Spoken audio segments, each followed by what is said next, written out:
I'll tell you a story. Some of you remember this, but we do have some new people on. But maybe 5 years ago or so, I was going to speak at a church that I used to pastor, and we still have great friendship. And they asked me to guest speak one Sunday. And on my way there, and for the few days before, I was like, Lord, what do you want me to share? Man, I wasn't getting zero, nothing. Lord, I just, nothing lands. You know, you could talk about anything and everything, but it'd just be knowledge. And I just, no, Lord, I just don't have anything. But this wasn't my first rodeo of not getting anything. You know, the first time that happens, you're kind of scared spitless. You know, it's like, oh my gosh, what's going to happen? But then when God does something unusual that you could have never anticipated, you realize, oh, when you don't get anything, it's probably because God's got a surprise.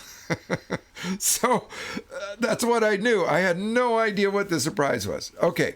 Worship leader is leading worship. I'm standing on the front row. Worship is not going anywhere other than just going through the mechanics. And the worship leader tried in 2 songs to get people to sing spontaneous worship at the end of the song. So she tried. She encouraged them like vocally, come on, let's go. And the people just like, the plane crash landed, you know. So she just picked up and went to the next song. And about the second time that happened, or yeah, I think it was the second time. Well, guess what? I got my guns out.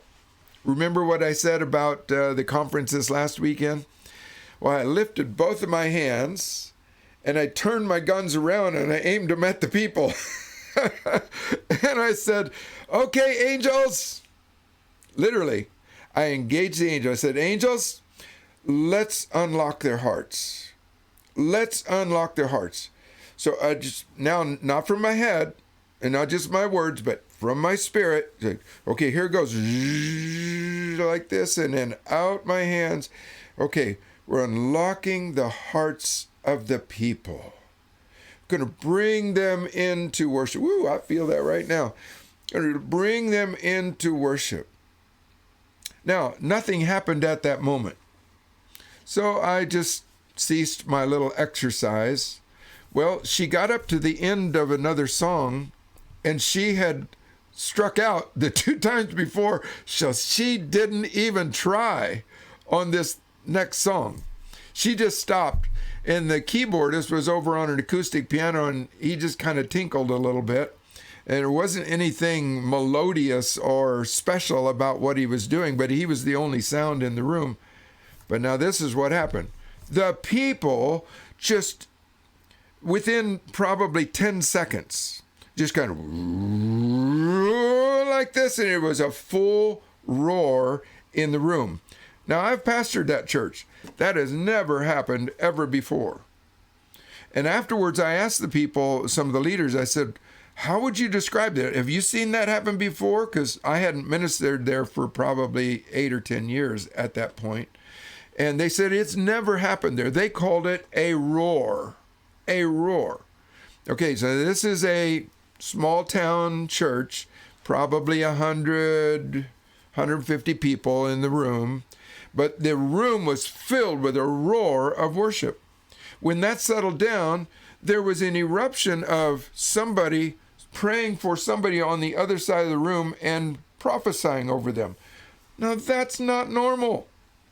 It is for us.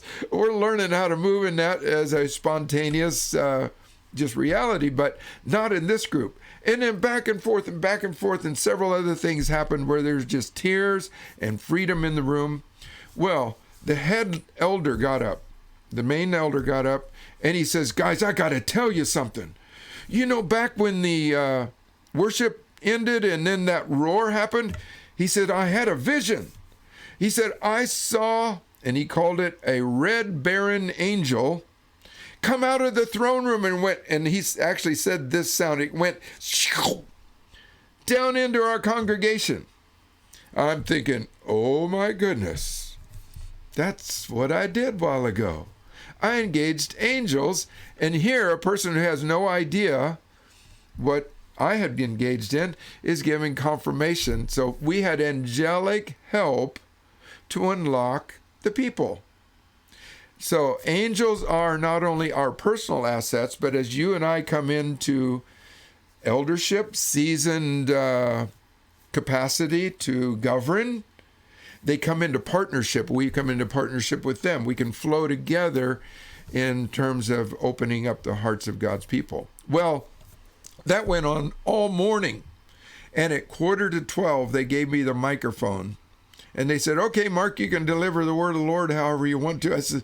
I got up and just sarcastically, facetiously said, I cannot believe you guys. You invite me to come as a guest speaker and you give me 15 minutes.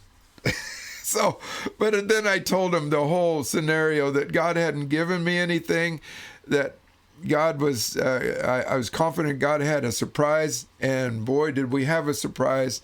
So I just encourage them, let's engage the angels more. Let's bring them into the storyline.